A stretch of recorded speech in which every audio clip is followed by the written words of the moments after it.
Shalom, మీకు ఉదయకాల శుభములు. అనుదిన వాక్య ధ్యానం డైలీ బ్రెత్కు మీకు స్వాగతం. Praise the lord. ఈ దినము కొరకు సిద్ధపరచబడిన దేవుని వాక్యము కీర్తనల గ్రంథము 90వ కీర్తన 12వ వచనం. మాకు జ్ఞాన హృదయము కలుగునట్లుగా చేయుము, మా దినములు లెక్కించుటకు మాకు నేర్పుము. ప్రభునందు ప్రియులారా, ముందుగా మీకు హృదయపూర్వక వందనములు తెలియచేస్తూ ఉన్నాను.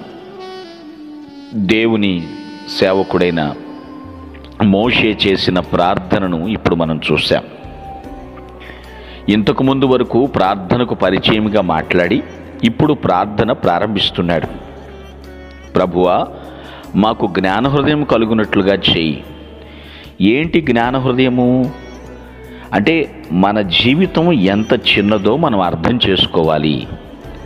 అంతేకాదు, దేవుడే మన శాశ్వత నివాసం అయ్యేటట్లుగా మనము ప్రవర్తించుకోవాలి. ఈ రెండు విషయాలే అక్కడ మనకి కనబడుతున్నాయి. మన జీవితం ఎంత చిన్నదండి. మనం ఏదేదో ఊహించుకుంటాం, కానీ దేవుని కృప లేకపోతే మనం ఏ పాటి వారం?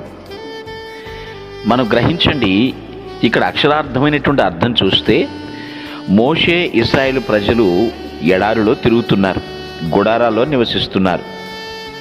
వారిది కాని ఒక దేశాన్ని విడిచిపెట్టి సొంతం చేసుకోవాల్సిన మరో దేశానికి బయలుదేరుతున్నటువంటి ప్రయాణం మధ్యలో ఈ ప్రార్థన.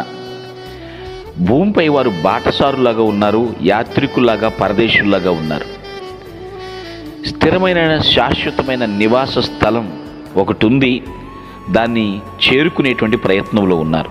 వారే కాదు, మనం కూడా అంతే. ఇప్పుడు మనము చిన్న చిన్న గుడిసెల్లో ఉన్నా, లేదా భవనాల్లో ఉన్నా, పల్లెటూళ్ళలో ఉన్నా, పట్టణాల్లో ఉన్నప్పటికీ కూడా మన యొక్క శాశ్వత నివాసం ఏమిటి, నేను ఎంతకాలము జీవిస్తాను ఏమిటి, ఇవన్నీ దేవుని సన్నిధిలో మనం పరీక్షించుకోవాలి. ఎందుకంటే పిల్లరా, మన జ్ఞానము ఏ పాటిది? అందుకనే ఉన్నటువంటి దైవజ్ఞానం కలిగి జీవితం ఎంత చిన్నదో అర్థం చేసుకుంటూ ఉండాలి. అదే సమయంలో నా దేవుడే నాకు శాశ్వత నివాసం అయ్యేటట్లుగా చూసుకుంటూ ప్రవర్తించుకోవాలి. ఇక్కడ వివరంగా చెప్తున్నాడు, నా దినములు లెక్కించుట నాకు నేర్పయ్యా. మనిషి ఎన్ని రోజులు బ్రతుకుతాడో చెప్పలేమండి. నేను ఎవరినో భయపెట్టడానికో లేదా విమర్శించడానికో ఈ మాటలు మాట్లాడటం లేదు. వాక్యమును బట్టి మీకు వివరణ ఇవ్వటానికి ప్రయత్నిస్తూ ఉన్నాను. మన ప్రార్థన దేవునికి చేరేటప్పుడు ఎంత తగ్గింపుతో, ఎంత వివరణాత్మకంగా మనం దేవుణ్ణి అడగాలో తెలుసుకోవాలి. ఏది చూసుకుని మిడిసి పడొద్దు అని మరొక్కసారి దేవుడు తన వాక్యం ద్వారా మనల్ని హెచ్చరిస్తున్నాడు. ఇంతలో కనపడి అంతలో మాయమయ్యే ఆవిరి లాంటిదండి మన జీవితం. గడ్డి పువ్వు లాంటిదండి మన జీవితం. గడ్డి పువ్వు ఉదయం ఎంత హంగులు ఆర్భాటాలతో రంగురంగులుగా ఉంటుందో, సాయంత్రానికి అది ఎండిపోయి వాడిపోయి రాలిపోతుందో అటువంటి జీవితాలు మనవి. నీటి బుడగలాంటివండి మన జీవితాలు. అందుకనే మోషే ప్రార్థించినట్లు మనం కూడా ప్రార్థించాలి. నాయనా, మాకు జ్ఞాన హృదయం దయచేయండి, మా దినములు లెక్కించును మాకు నేర్పించండి. మనము దేవునికి ప్రార్థించేటువంటి విషయంలో ఆయన హెచ్చాలి, మనము తగ్గాలి. ఆయన ఎప్పుడైతే హెచ్చేటట్లుగా మనము ప్రార్థన చేస్తామో దేవుడు ఖచ్చితంగా మన పట్ల శ్రద్ధ చూపిస్తాడు. దయచూపు దేవుడు ఆయన. దేవుని యొక్క కృపను బట్టే మనము జీవితంలో ముందుకు వెళ్ళగలుగుతున్నాం. జ్ఞానము దేవుడు అనుగ్రహించాల్సిందే. శాశ్వత నివాసంగా ఆయన్నే పెట్టుకో. ఎందుకంటే మీరు, నేను, అందరము కూడా ఆయన దగ్గరికి వెళ్ళవలసి వారు. శాశ్వత నివాసంగా ఆయన ఉంటాడు. ఆయన తప్ప మనకెవరూ శాశ్వతం కాదు. ఈ లోకంలో ఏదైనా సరే టెంపరరీ అనే సంగతి మర్చిపోవద్దు.